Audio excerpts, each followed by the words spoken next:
እነ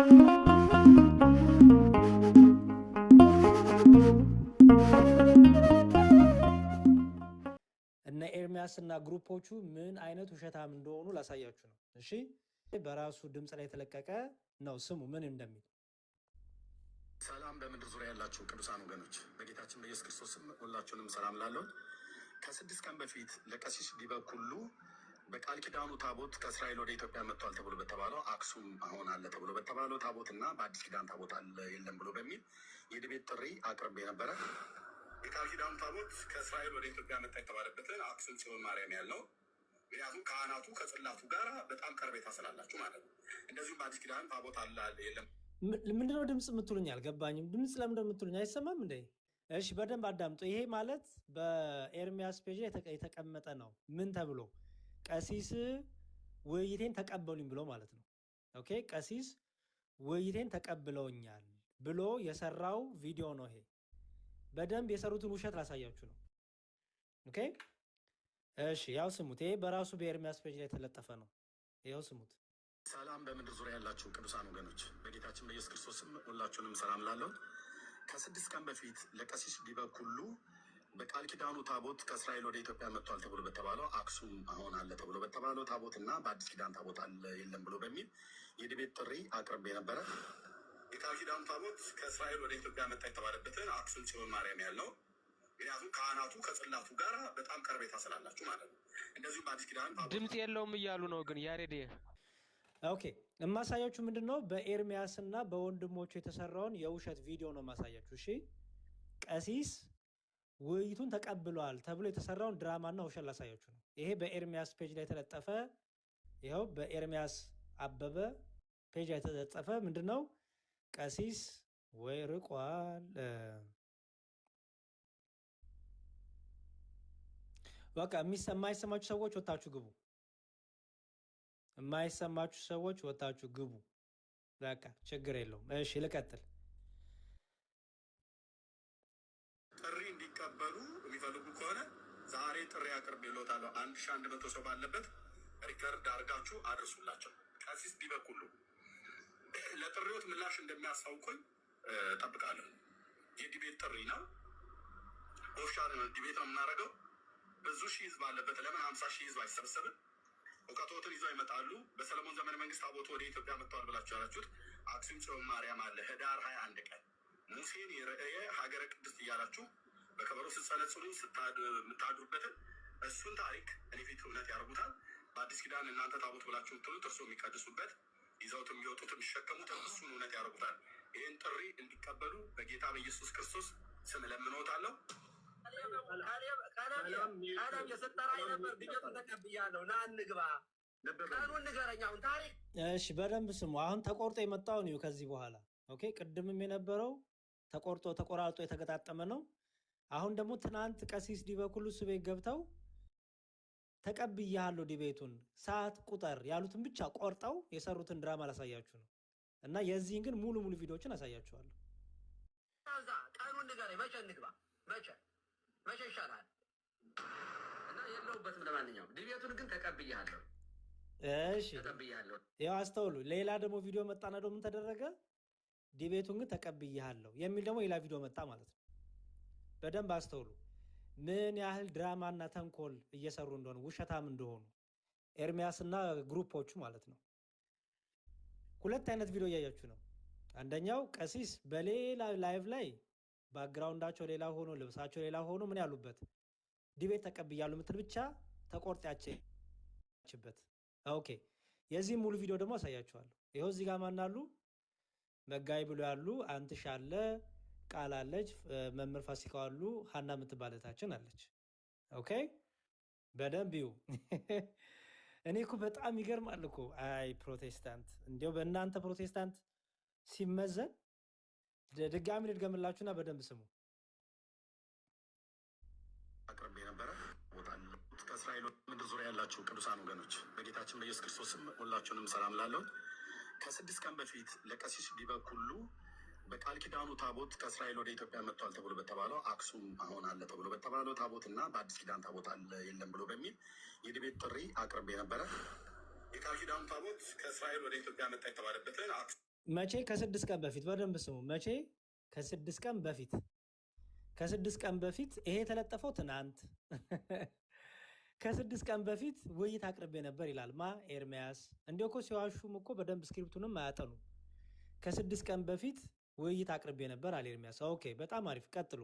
ጽዮን ማርያም ያለው ምክንያቱም ካህናቱ ከጽላቱ ጋር በጣም ቀርቤታ ስላላችሁ ማለት ነው።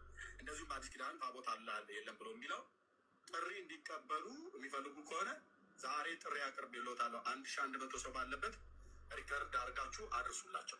ቀሲስ ዲበኩሉ ለጥሪዎት ምላሽ እንደሚያስታውቁኝ ጠብቃለሁ። የዲቤት ጥሪ ነው። ኦፊሻል ዲቤት ነው የምናደርገው። ብዙ ሺህ ህዝብ አለበት። ለምን 50 ሺህ ህዝብ አይሰበሰብም? እውቀቶትን ይዘው ይመጣሉ። በሰለሞን ዘመነ መንግስት ታቦቱ ወደ ኢትዮጵያ መጥተዋል ብላችሁ ያላችሁት አክሱም ጽዮን ማርያም አለ። ህዳር 21 ቀን ሙሴን የረእየ ሀገረ ቅድስት እያላችሁ በከበሮ ስትጸለጽሉ የምታድሩበትን እሱን ታሪክ እኔ ፊት እውነት ያደርጉታል። በአዲስ ኪዳን እናንተ ታቦት ብላችሁ የምትሉት እርሶ የሚቀድሱበት ይዘውት የሚወጡት የሚሸከሙትን እሱን እውነት ያደርጉታል። ይህን ጥሪ እንዲቀበሉ በጌታ በኢየሱስ ክርስቶስ ስም ለምንዎታለሁ። እሺ አሁን እችን ቪዲዮ ተመልከቱ። የኮፍያ አድርጓል አይደል? አሉ እዚህ ጋር ቀሲስ እዚህ ጋር አሉ። ኦኬ ይሄ ትናንት ነው። እሺ አሁን ምንድን ያሉት ቀሲስ? ቀለሜ ተቀብያለሁ። እችን ብቻ ነው ያሉት። ግን እውነት ቀሲስ ተቀብያለሁ ሲሉት ምን እያሉ ነበር የሚለውን አሳያቸዋለሁ። ግን ይዩት። ተቀብያለሁ ና እንግባ። ቀኑን ንገረኝ። አሁን ታሪክ አታብዛ። ቀኑን ንገረኝ። መቼ እንግባ? መቼ ይሻላል? እና የለውበትም ለማለት። እሺ አሁን ደግሞ ሌላ ቪዲዮ ደግሞ ተቆረጠ። ሌላ ቪዲዮ ደግሞ ተቆርጦ መጣ ማለት ነው። ይኸው ሌላ ባክግራውንድ፣ ሌላ ልብስ፣ ሌላ ሰው ጋር ደግሞ ኦኬ። ይኸው ከዛ መላው ደግሞ አሁንም ግን ተቀብያለሁ። ኦኬ እና የለውበትም ለማንኛውም ዲቤቱን ግን ተቀብያለሁ። ኦኬ ተቀብያለሁ ለማለት ነው። ስለዚህ ቀሲስ ዲበኩሉ ጥሪውን ተቀብለውኛል። በቃል ኪዳኑ ታቦት በብሉይ ኪዳን እና በአዲስ ኪዳን ታቦት ሊወያዩ ማለት ነው። ከብሉይ ኪዳን የነበረው ወደ ኢትዮጵያ መጣ፣ ከእስራኤል ወደ ኢትዮጵያ መጣ ብሎ በሚለው ላይ እና በአዲስ ኪዳን ታቦት አለ የለም ብሎ በሚለው ያቀረብኩላቸው የዲቤት ጥሪ አሁን ዘግይተውም ቢሆን ተቀብለዋል። ስለዚህ አክብሮቴ በጣም ታላቅ ነው። እሳቸው ምንድን ነው ያሉኝ? ቦታና ጊዜ ምረጥ ብለው ለእኔ እድሉን ሰጥተውኛል። ዲቤቱን ተቀብያለሁ ና እንግባ። ቀኑን ንገረኝ። አሁን ታሪክ አታብዛ። ቀኑን ንገረኝ። መቼ እንግባ? ቀሲስ ዲበኩሉ እርስዎ እንግዲህ ቦታና ጊዜ ምረጥ ብለው ስላሉ እኔ ጊዜ የፊት ለፊታችን ቅዳሜ ከምሽቱ 2 ሰዓት ላይ እንዲሆን እና ቦታና ጊዜ ብሎ የሚለውን ስላለ ቦታ ደግሞ ከዚህ በፊት ቴዲ ሐዋሳ ቤት ዲያቆን ፈለገ ነበረው ውይይት ላይ ትንሽ ጫና እንደተደረገብኝ ባውቅም ግን እርስዎ ካሉ የእሱ ፈቃደኝነት ተጠይቆ የቴዲ ሐዋሳ ፈቃደኝነት ተጠይቆ ፈቃዱ የሚሆን ከሆነ በቴዲ ሐዋሳ ቤት ድጋሚ በደል ያደርስብኛል ብዬ አላስብም። ግን እሱን ፈቃዱን ጠይቄ እኔም እናንተም ጠይቃችሁ ፈቃዱ ከሆነ የሚያወያየን ከሆነ የእሱ ፈቃድን እንጠይቃለን። ካልሆነ ግን እሱ ደግሞ የማይፈቅድልን ከሆነ በሌላ ገለልተኛ በሆነ ሰው ቤት በኮሆስት አይደለም በፔጁ ላይ ተገኝተን የዲቤት ጥሪን ስለተቀበሉ ውይይቱን እናደርጋለን ማለት ነው። እግዚአብሔር አምላክ ይባርክልኝ። ዘግይተውም ቢሆን ዲቤት ጥሪውን ስለተቀበሉ በጣም አመሰግናለሁ። እግዚአብሔር ስጥልን፣ ክብር ያደልልን። ወገኖች ሼር እና ሪፖርት በማድረግ ወደ ሰዎች እንድታደርሱት በጌታ ፍቅር ጠይቃለሁ። ጸጋና ሰላም ከሁላችሁ ጋር ይሁን። የዛ ሰው ይበለን። እሺ አሁን አይታችኋል። መርቆ እግዚአብሔር ያክብርልኝ። ሼርና ሪፖርት ነው ያለው ወይስ ጆሮዬ ነው እያሬዱ? ሼርና ሪፖርት ነው ያሉት እኮ ነው። በደንብ አሁን የተሰራውን ቪዲዮ ላሳያችሁ እንግዲህ። ኦኬ እውነት ቀሲስና ኤርሚያስ በዚህ መልኩ ነው የጨረሱት የትናንቱን ኮንቨርሴሽን? እግዚአብሔር ያክብሩኝ ተባብለው ነው አይደለም? ውሸት። ቅንብሯን እንግዲህ እስቲ እኔ ደግሞ ላሳያችሁ። አንዴ ቤኪ አንዴ ልጨርስ። አንዴ ቤኪ አንዴ እሺ አንተ አስገብተህ አንተ አንዴ ማንም አላስገባም። ራስን የገባው ቅድም ቁጨር ስልህ መቀመጥ አቅቶ ወጥተህ ነው። እሺ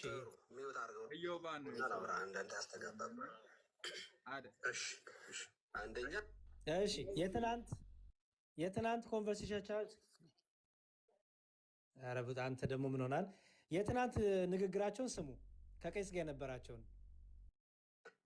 አዎ የመጀመሪያው ምንም ጥያቄ የለውም፣ እድል ነው፣ እቀበላለሁ ዲቤቱን። ስለዚህ እቀበላለሁ ብዬ እኔ ራሴ በተደጋጋሚ ጥሪ አቅርቤያለሁ አይደለ? ከዚያ በፊት ግን ግትልትል ውሸት ስላለ ያልሞተን ሰው ሞተ፣ ቤተክርስቲያኗ ላይ የተዋሸ ውሸት ስላለ፣ ወንጌል ደግሞ ስለ እውነት ስለሆነ እውነት ማውራት የሚቻለው አንድ ሰው ውሸቱን ውሸት ነው ኃጢአት ሰርቻለሁ ብሎ ንስሐ ሲገባና ከዚያ በኋላ ስለ እውነት ይወራል። ሰው እውነት በሌለበት እውነት በማያወራበት ሁኔታ ላይ ስለ ወንጌል ማውራት ሚኒንግለስ ነው፣ ለእኔ ትርጉም የለውም። ሰው እኔ የማወራው የጌታዬን ወንጌል ነው የማስተምረው። እውነት ነው፣ ህይወት ነው፣ መንገድ ነው። እሱን ለማውራት ምን ያስፈልጋል? እውነት መናገር ይጠይቃል። ክርስቶስን መምሰል ይጠይቃል። ግትልትል ውሸት በቤተ ክርስቲያን ላይ እየተዋሸ እኔንም እየሰደበ ትናንትና ሰማው ነበር። ጠንቋይ ይላል። አሁን በዲቤት ሲነጠፍ በድግምት ደግሞ አሸነፉ ሊል ነው። እኔ በጣም ጠንቋይ መተተኛ ሊስን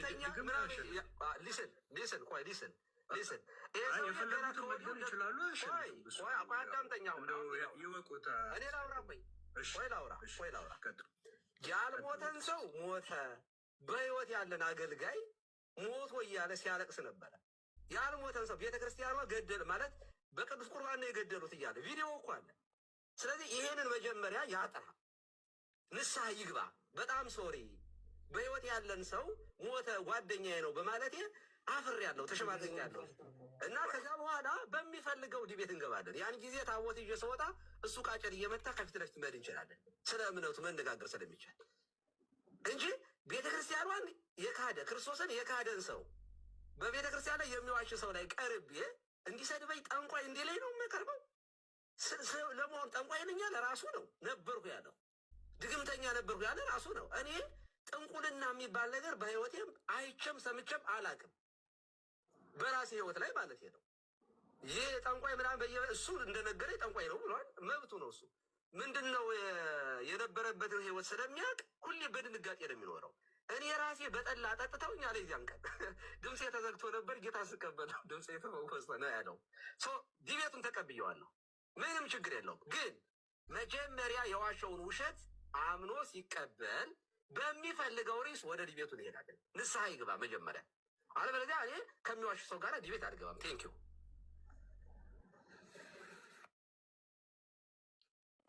በጣም እሺ፣ ይኸው ቅድም ተቆርጣ የመጣችሁ አሁን መጣች። አያችሁ፣ ቀሲስ የተናገሩት ነገር ቁርጥርጥ አድርገው ዲቤቱን ተቀብያለሁ ብቻ የምትለዋል የኤርሚያስና የግሩፖቹ ውሸት ማለት ነው።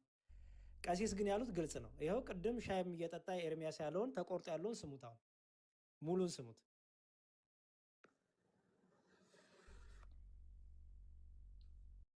በጣም ጥሩ። ኦኬ ኤርሚያው መጣ። እሺ ኤልያ መጥቻለሁ። እሺ እንኳን ደህና መጣህ ቀሲስ በኩል። አሁን አንተን አንቱ ብዬ ለመጥራት ስለምቸገር ሌሎቹን አባቶች አንቱ ብዬ በምጠራበት አንተን ለማለት ህሊና አይፈቅድልኝም። ስለዚህ ይህን ጥያቄ ጠይቃለሁ እና እሰጥሃለሁ። ሰው ዲቤት ግባ፣ አበበ ጉልላት ዲቤት ግባ፣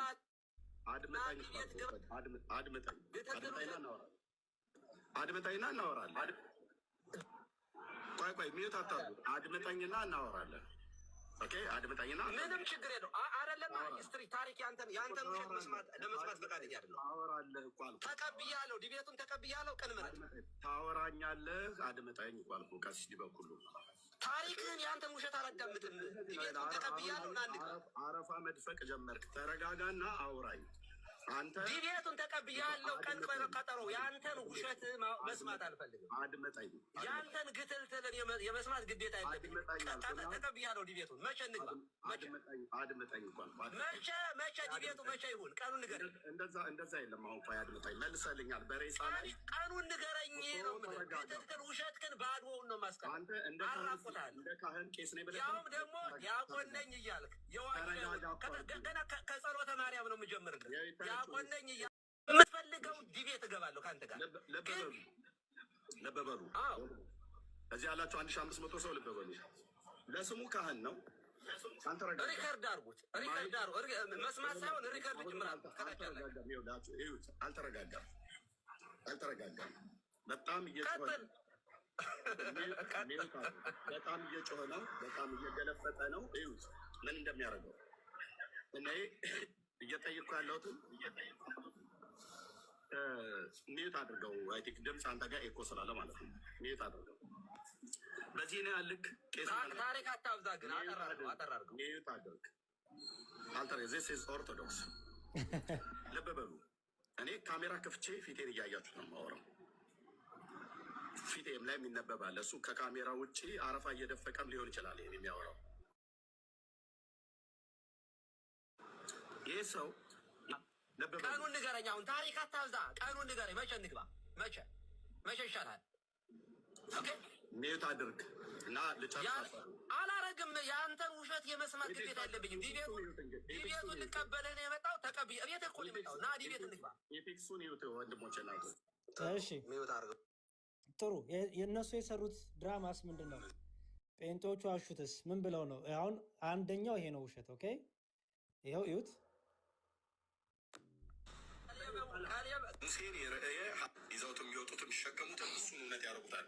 ይህን ጥሪ ይሄ ደግሞ ኤርሚያስ ላይ የተለጠፈው የተቀነባበረው ድራማ ውሸት ማለት ነው። ይኸው እዩት። ቀበሉ በጌታ በኢየሱስ ክርስቶስ ስም ለምንወታለሁ።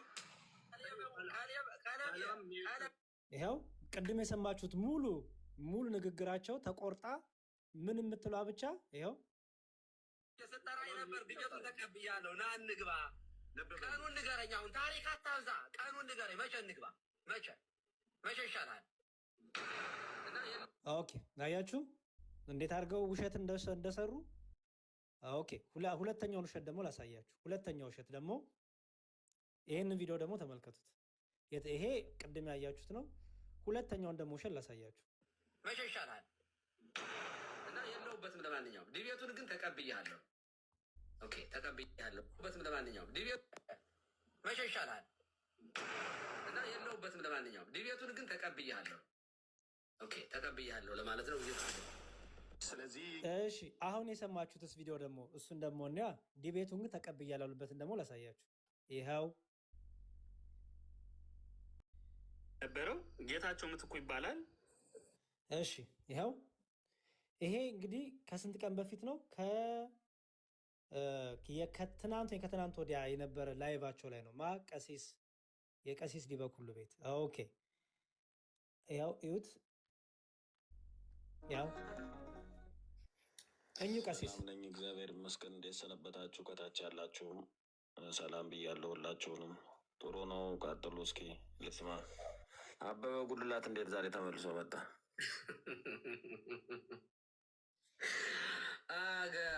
እዮብ ያብራራው። እዮብ ቀጥል። እየቀሰቀሳችሁ እኮ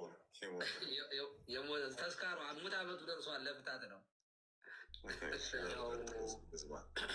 መጋቢ እንኳን ደህና መጡ። ሰላም ብያለሁ። ሰላም ናል አለናል። እየዋው ነበርክ ለካ እዚህ ቤት። እንዲሁም ጥሩ ነው። ይኸው ጥሩ ማድረግ ከቻሉም ቀሲስ ያሉትን ስሙ። እንግዲህ አሁን ምሩ ነገር ካለ ብዬ ሰማለሁ። በተደጋጋሚ ዲቤት ይጠራኛል ማለት ነው። እኔን ያው የተለመደ ነው። እሱ ሊስት አድርጓል፣ ደግሞ በወረቀትም ይዟል። አሳየው ከመጀመሪያው ዶክተር ዘበነ ደማሉ ይቀጥላል። ሁለተኛ መምህር ምረትአብ አሰፋ አሉ እያለ ይቀጥላል። ይዘረዝራቸዋል። እነዚህ አክሊል እገሌ ማምኔ ጠርቻቸው አልመጡም። አሁን ቀሲስ ዲበኩሉን ጠራሁት፣ አልቀበልም አለ። እሱን ለማስጣል ዘማርያም መጣ። ዘማርያም እቀበላለሁ አለ ነው። እኔም ደግሞ እቀበልሃለሁኝ ብዬዋለሁ እኮ ግን እንደማልገባ መቼ አይገባም። ቄስ እንደው ያው ለክብሩ ምናምን የኔን ስድብ ተቋቁሞ መጥቶ ሊያወራ አይችልም። ስለዚህ ለክብሩ ስለሚጨነቅ እንደፈለግ ስም ላጥፋ ብሎ አሰበ። ትናንትናም ተቀብያለሁ አልኩት በኮሜንት፣ ዛሬም ተቀብያለሁ ለምን ትዋሻለህ አልኩት። አልቀበለ ሲል ገባው ማለት ነው።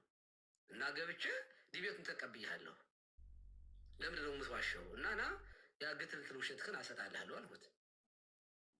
በነገራችን ላይ እና ወጡን ያስወጣችሁ ሰው አለ ወይስ በራሳቸው ነው? አይዱ ነው። በራስህ ነው የወጣው አንተ ነህ? አዎ ቅድም የሆነ ፋይል ሲላክልኝ እሱን ለማየት ብዬ ስወጣ እሱ ነው እንትን ያልሽ። የፍትኝ ባርኩ ሰላም ኖት? እግዚአብሔር ይፍታ። እግዚአብሔር ባርክ። እንኳን ደህና መጣ። እና ምንድን ነው ገብቼ ለአብራራ ብዬ ነው ለመጋቢ ብለኝ ገብቼ ዲቤትን ተቀብያለሁ። ነገር ግን ወንጌል እውነት ነው፣ ህይወት ነው። ስለ ህይወት ስለ እውነት ስለሆነ የምናወራው የማወራው ሰው የማይዋሽ መሆኑን ማረጋገጥ አለብኝ። የምጠይቀውን ጥያቄ ትረስት እንዳደረገው ከውሸት መውጣት አለብህ። ስለዚህ አበበ ጉልላት ሞተ ብለህ ያልሞተን ሰው ቤተክርስቲያን በስጋው ደግሞ እንደዚህ ገደሉት ብለሃል። ይኸው ገደሉት ያልከው ሰውዬ በህይወት አለ። ድምፁን እያሰማ ያለቀስክበት የመጀመሪያው ዲቤት የሚሆነው በዚህ ጉዳይ ሙቷል አልሞተም፣ በህይወት አለ ሰውዬው። እሱን ይቅርታ ጠይቅና በምትፈልገው ከዚያ በኋላ መቀጠል እንችላለን አልኩት እና ታሪካዊ አመጣጥ እያለ ሌላ ወሬ ያወራል። ተቀብያለሁ እያልኩት ሌላ ወሬ ያወራል። እኔ የገባሁት ይሄ አይደለም። ተቀብያለሁ፣ እባክህ ስሜን አትጥራኝ።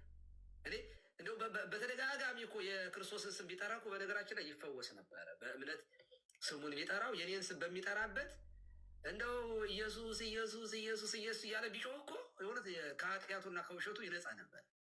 እና በዚያ ምክንያት ነው ላይቭም የገባሁት። እዚያ ውስጥ ያዩ ሰዎች ስላሉ ለማጥራት ነው መጋቢ ብለኝ። እሺ አንዴ ቀሲስ ተቆርጦ የመጣውንም ላሳያችሁና ወደ ሌሎቻችሁ እንትን ራሱ ከድሮም ጀምሮ ዲቤት የመማማር እውነትን የማግኘት ቀለም ቀብተን ማጥፋት አለብን። እሱን እዚህ ሌላ አያስፈልገውም። እንትኑ እውነት ለመናገር እኔም እኮ እንትን የለኝም። እኔ ከእሱ ጋር አይደለም እንዳልኳችሁ ዋልጄ ስለሆነ ምዕመናን የሚሳቀቃሉ እና እንደዚህ ካለ ሰው ጋር ዲቤት እኔ መግባት ፍላጎትም የለኝም። ግን በቃ ደረሰብኝ እኮ በቃ ካልመጣህ ሞቼ እገኛለሁ ፈነዳው ሲል ፍንዳታነቱን ያው መተንፈስ ስለነበረበት ነው። እና እኔ እውነት ካለው ስልጣን እኮ እንደዚህ ሲሆን እንደሚባል ስልት አለ፣ የሚታወቀ ስልት እውነት ካለው ስልጣን እኮ እንደዚህ ሲሆን ቤስት ስትራቴጂ ይባላል። ኢግኖር ማድረግ አንዱ አላዋቂ ሰዎች በጣም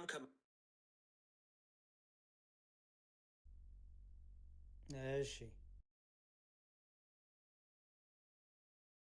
ማማሉ እኮ ከክርስቶስ ውጭ ሆኖ ብዙዎች አንድ አይነት እምነት ሊኖራቸው ይችላል። ምንም ማድረግ አይቻልም። ለክርስቶስ የሆኑት ሀሳብ ስጡና እንትን ላሳያችኋለሁ። ለማንኛውም የተሰራው ቪዲዮ ምንድን ነው?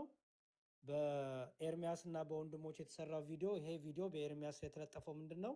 በራሱ ገጽ ላይ ቀሲስ ቅዳሜ ዕለት ስለ ነገረ ታቦት ሊያወሩት ቀጠሮ እንደያዘና እንደፈቀደ እሳቸውም እሺ እንዳሉ አርጎ ነው የተሰራው። ውሸት። ቀሲስ ያሉት መጀመሪያ አበበ ጉልላት ብለህ የገደልከውን በውሸት የገደልከውን ያልሞተውን በህይወት ያሉትን ቄስ አበበ ጉልላት ብለህ ስም ሰጥተህ በሐሰት የገደልከውን ሰው ወይ ይቅርታ ጠይቅ ወይ ደግሞ አምጣ ማስረጃ። እሱን ውሸት ሳታጠራ ምንም አይነት ውይይት ማድረግ አንችልም ነው ያሉት። ጴንጤዎቹ ግን ቆራርጠው የቀሲስነት ቆራርጠው ልክ ምን እንዳለ በቃ ተቀብያለሁ እንዳሉ አድርገው ጭራሽ ኤርሚያስ መራቂ ሆኖ እግዚአብሔር ይስጥልኝ አክብሮ ስለተቀበሉኝ እንደዛ ሰድቦ ያስወጣቸው ማለት ነው። አረፋ የደፈክነ አረፋ ያስደፈኩ ነው ብሎ ሰድቦ የወጡትን አባት አሁን ደግሞ እግዚአብሔር ይስጥልኝ ስለተቀበሉ። ይሄ እኮ በጣም የሚያስቅ እኮ ነው። ይሄ በጣም ህመም ነው፣ በሽታ ነው። ባይዘው ይሄ በጣም ትልቅ በሽታ ነው። እና ሀሳብ ስጡ። እዮባም ስለነበር ከዛን ጊዜ ሀሳብ ስጡ።